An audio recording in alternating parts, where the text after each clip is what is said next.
1970, we sure we did the forefront. Knowledge for selfish, for sure we did the work. Auditorium to basement of all faculty of law. We did represent, stand tall anywhere we go. We work hard and we shine, commitment, dedication. Neurosurgery, comedy, music, Nollywood. SOTK, Dr. Call, MC Casino. We did represent, stand tall anywhere we go. Great UNIBEN, great UNIBEN, great UNIBEN, great UNIBEN.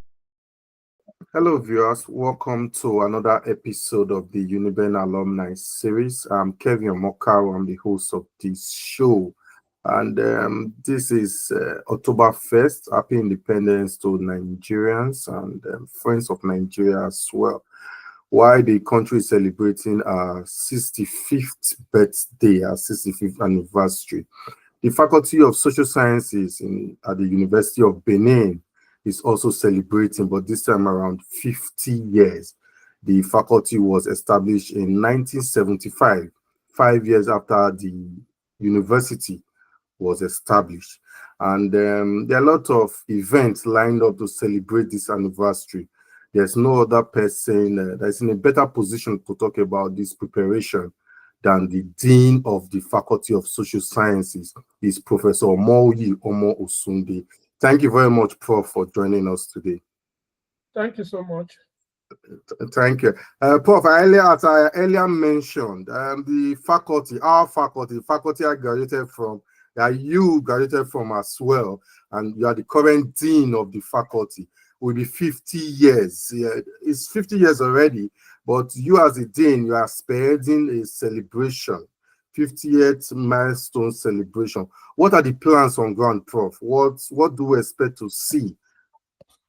Yeah, basically, thank you so much for this. And this is very unique as far as the interaction or conversation is concerned. And the faculty is 50 years. It's not something we can just allow you to go unnoticed.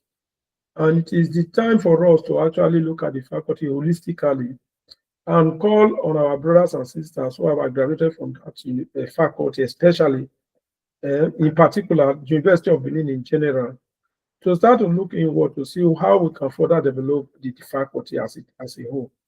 And first and foremost, the agenda for me as the current dean of the faculty is not just to celebrate 50 years, it's to do something remarkable that will be beneficial to both students and teachers, lecturers in the faculty.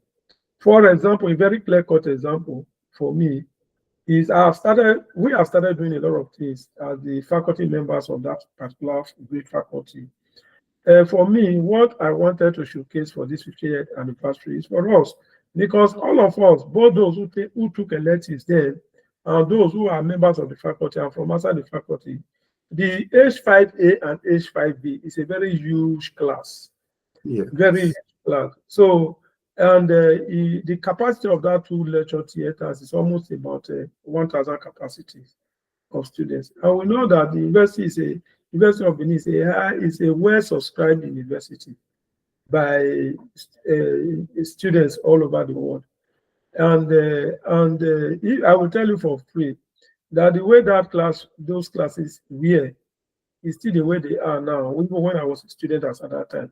So when I became the dean, I looked at them, I feel that one major thing we need to do to actually celebrate the 50th anniversary is to actually standardize those two big lecture theater halls. Okay. In terms of in a global standard where students and lecturers can come in, receive lectures, and also teach seamlessly and without stress. And I will tell you for free, because of the lack of infrastructure in those two lecture theaters, students are not encouraged to come and receive lectures, for example.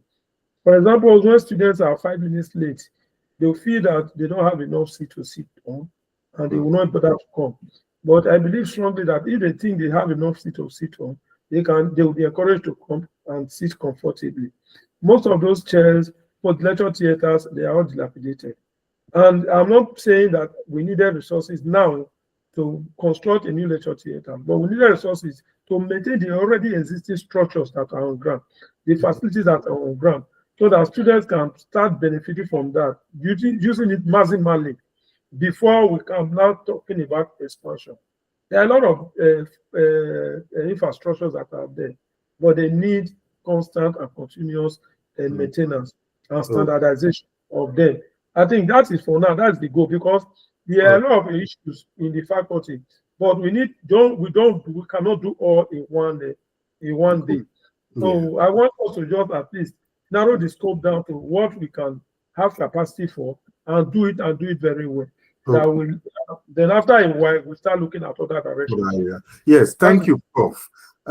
Still on the anniversary, on my fingertips, I can talk of I can count Professor Austin Kiligbe, who occupied your position, who was the former dean of the faculty, who is now the current vice chancellor of the school in Delta State. I can't get the name right now at Uhara. Dr. Godwin Egiamusoy. I'm just counting some notable personalities that have graduated from our faculty. Dr. Owen Omoruyi, who is the president and group CEO of Transcorp, who graduated from your department as well.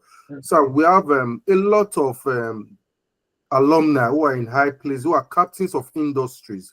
How carried along are they in this process, in these plans you have for the faculty and for this reunion, this 50th anniversary celebration? Yeah, very good question. I spoke with Professor Austin Kiligbe.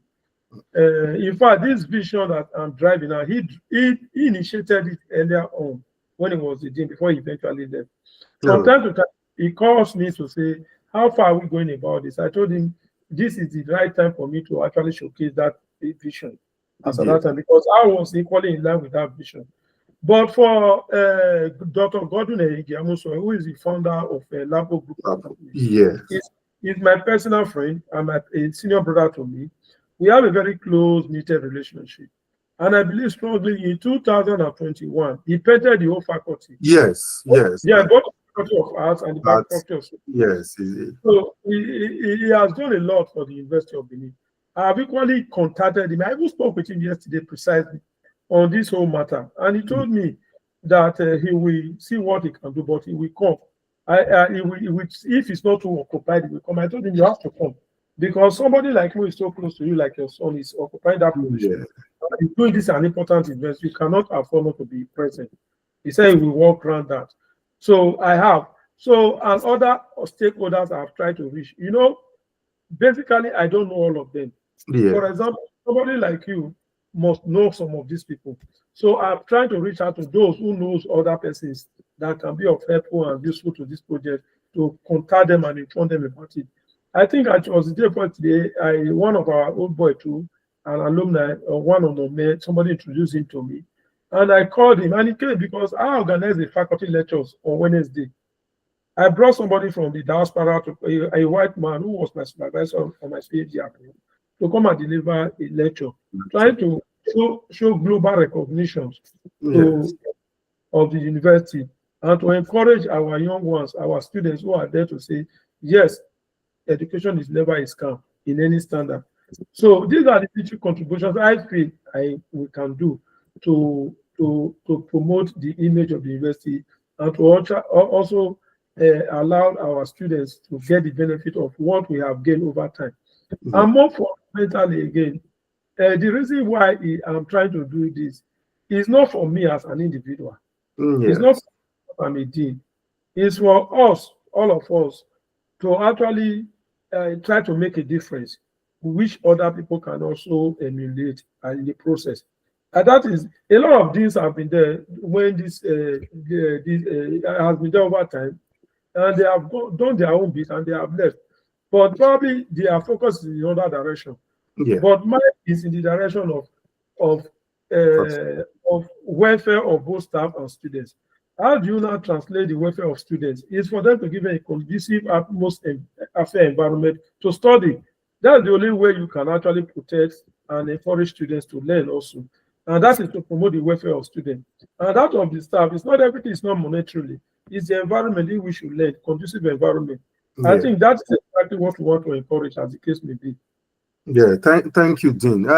Dean, let's go personal. You have spoken about the faculty, your vision for the faculty and the celebration, the 50th anniversary celebration. But this time around, let's go down to you as a student. Then you came into the university, I think, in the late 1980s, around 80s. Yes, 87 precisely. 87. Okay, and you graduated in 1991. Oh, absolutely. Yeah. Yes. Prof, why did you opt for sociology and anthropology?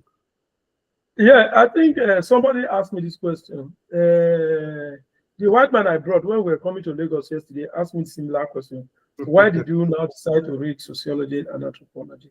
But basically, I think it's the name I just liked. Oh. Because in fairness to me, I will tell you wholeheartedly, in fairness to me, I don't have a mentor. So if you have a, that is the reason why I'm seriously trying to engage with a lot of our people. I don't have a mentor. When I heard it was sociology, I like that, I applied, I became a sociologist. You see, I believe some of our people, or some of our brothers and sisters actually fell into that category also.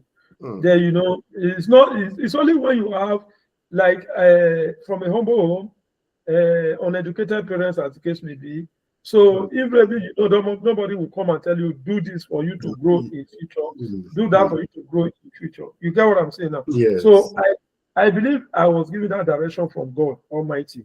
When I said I just liked it. So the likeness might be spiritual or divine spiritual thing, not because I know what the course was about. So after that, but you can be glad to hear that my PhD is in economics. Health economics. That is my PhD. So you see that when I did sociology first and second degree, then in my third degree, I started to deviate a little bit to look at the health economics, to look at the issues that have to do with health economically. So we see, I have done that. That was done outside this country, abroad, as case may be. If I'm at University of Galway in Ireland, that's where I did. I did my postdoc in University of North Texas, in Denton. And again, in another area that is quite different from, that was in the area of gerontology. Prof, why you did your first degree in sociology and anthropology, you did your master's in that same area. So why the switch? Why did you decide to read economics, health economics at your PhD level? Yeah, basically what influenced that is very clear. You see, as an academic, what you do mostly is that you try to respond to issues, societal issues. Okay. So as at that time, HIV was the issue. Yeah. In this country. Income distribution was the issue in this country, uneven distribution of income. Poverty was all over the place. So I looked at, okay, what can I do to actually look at what is going on? How do I make policy recommendations to these serious issues that is before us? So I decided to do my PhD looking at the poverty level of this country. Then looking at the demographic change that has to do with people that died for HIV/AIDS. Does it actually increase or reduce the population structure of Nigeria as it here? Then how does that affect the household income? So this has to be economically looked at from that angle. So I looked at it from that angle as it were. But to shock you, when I was doing my post-doc degree in the US, I look at the area of how do we, in the area of gerontology, the aged people. Because when you look at the population pyramid of this country, you discover that at the top, where the older people are, there is very thin. It's becoming wider. and you remember you becoming a while that people are now living longer than necessary. Then again, migration, one of them, industrialization and globalization, another thing. So you know that the safety net of our older persons are extended family system. That is the safety net. It's not like in abroad.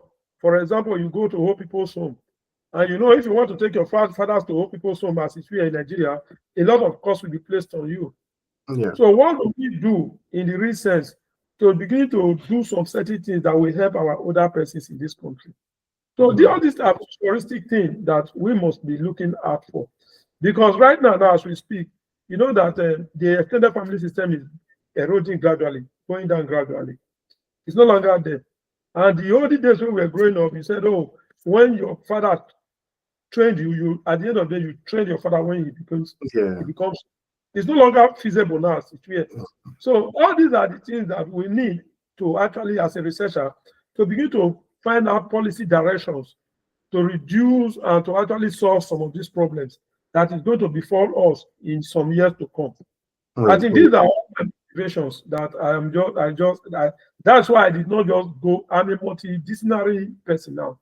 So that is why I try to look at it from different angles, so that I can equally do some valuable research on them and at the same time make policy recommendations.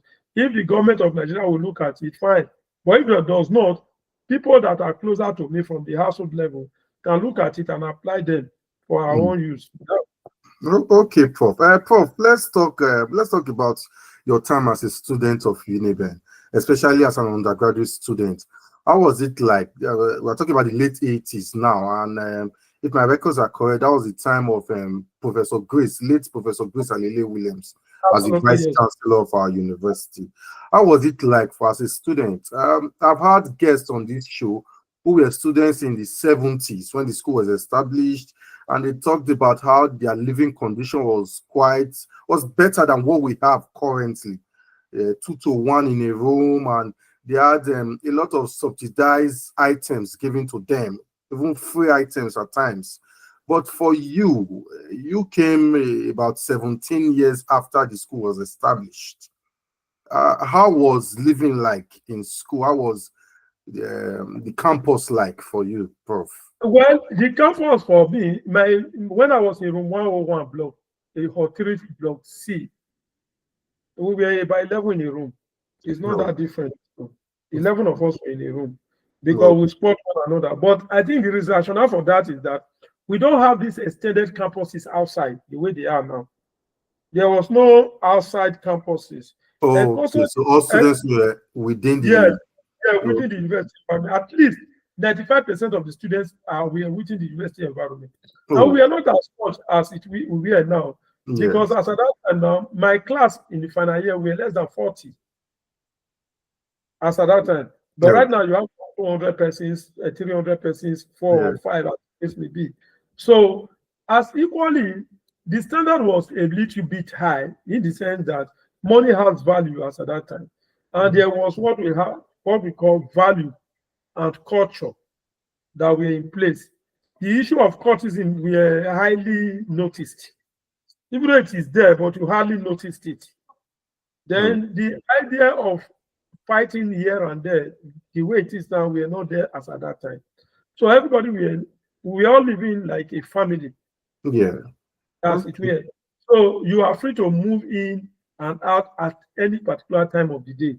But things have actually, things is now different, probably because of increment in population size. Society is changing day in, day out. And this adage that says anything that is constant is change. So changes have actually come on board over time as a result of different factors that we are now looking at experiencing now. So I believe now, as you know, there's no internet facilities that we have now. You go to the library to read. You use the hard copy books to read. There's no this phone thing that we are using now to access any information around the world is not there as at that time. So a lot of things have changed over time. It's now, I would say it's for the better because it's a global practice now. But then that was our time too. It's a generation. Things are changing, but it was good And we Oh, enjoyed it also when it lasted. okay. But and that's where my motivation comes from. Because I said it earlier in this program that when I was a student, that classrooms, that two big classrooms, they Yes. are, yeah, they remain the way they are constantly, and they need to be looked at. Okay, definitely. Uh, Prof, you have been in the university campus. You became a lecturer in 2001, if I'm Yes, correct. yeah, Okay, you are right. you had your master's in 1995. So you spent Absolutely. quite a number of years within the campus, within University of Benin. You have gotten your BSc, your MSc from the institution. What else has the institution given to you? What value, what assets do you think the institution has given to you? Well, I think what I think that I have gained from the University of Benin as a student is for them to train me, enhance my capacity as a young student, as it were. But as a teacher, if you want to look at that, one, you see, there's dignity in labor, dignity in labor. There's a sense of identity working at the University of Benin as a teacher. So that one again is one of the benefits there. But apart from that, looking at it from the angle of wages is nothing to write home about.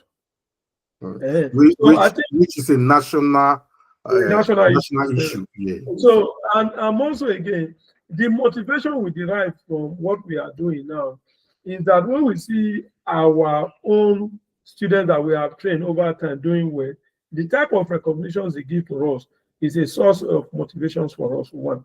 And secondly, when you go out, you see your students coming up to say, well done, sir, trying to offer some hands of fellowship to you. That's another source of motivation also. And all these things you cannot really quantify with money. And again, like I said, I was a student outside this country for years. I said, my own supervisor who supervised my PhD traveled down from the Republic of Ireland to Nigeria, paid his own, he paid for his flight ticket and everything to come here. It is not current, it was not, I didn't pay that for him. The university did not pay that for him. Just because of the relationship we have been able to establish over there. And that opportunity was given to me by University of Benin also. Okay, good to hear that. Let's talk about your community engagement, Prof.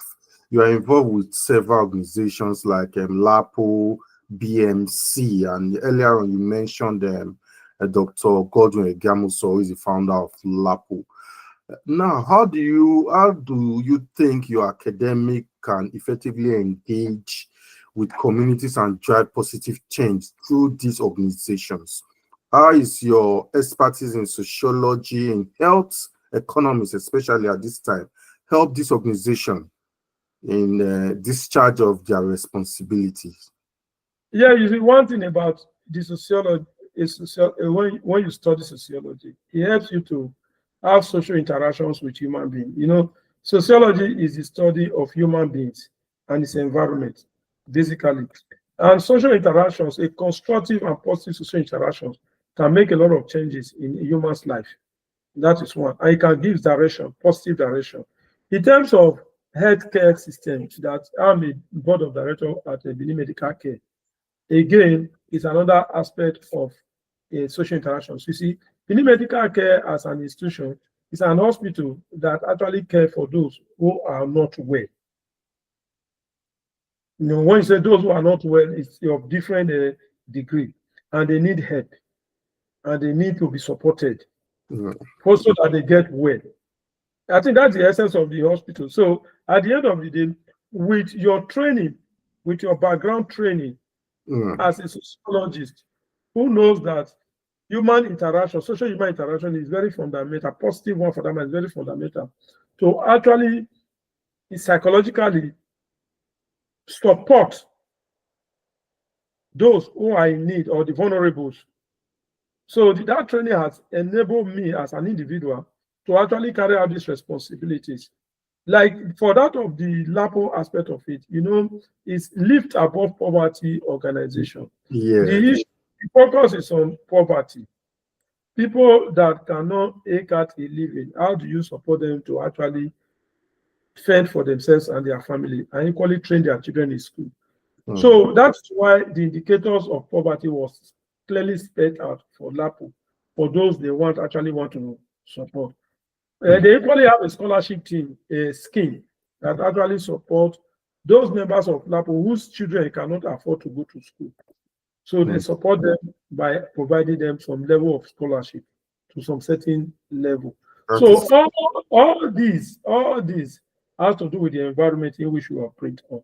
It has to do with social human interaction. It has to equally do with the kind of leverages that we have had over time to actually extend these hands of fellowship to these people living with us. And when you do this, it will reduce the high level of crime, high level of deviant behaviors that may result as a result of a lack. Okay, thank you very much, Prof. That was wonderful speaking with you, and congratulations to us all, graduates and current members of the faculty. Our faculty is 50 years. We just hope to have a wonderful celebration. Thank you very much, Prof. Thank you so much, Evan. Thank you, sir. I appreciate this. All right, thank you, sir. I've been speaking to Professor Omoruyi Osunde, is the current Dean, Faculty of Social Sciences, University of Benin. Continue to subscribe to our channel, bringing more exclusive interviews of UNIBEN alumni. Bye for now. 1970, we sure we did the forefront. Knowledge for selfish, for sure we did the work. Auditorium to basement of all faculty of law.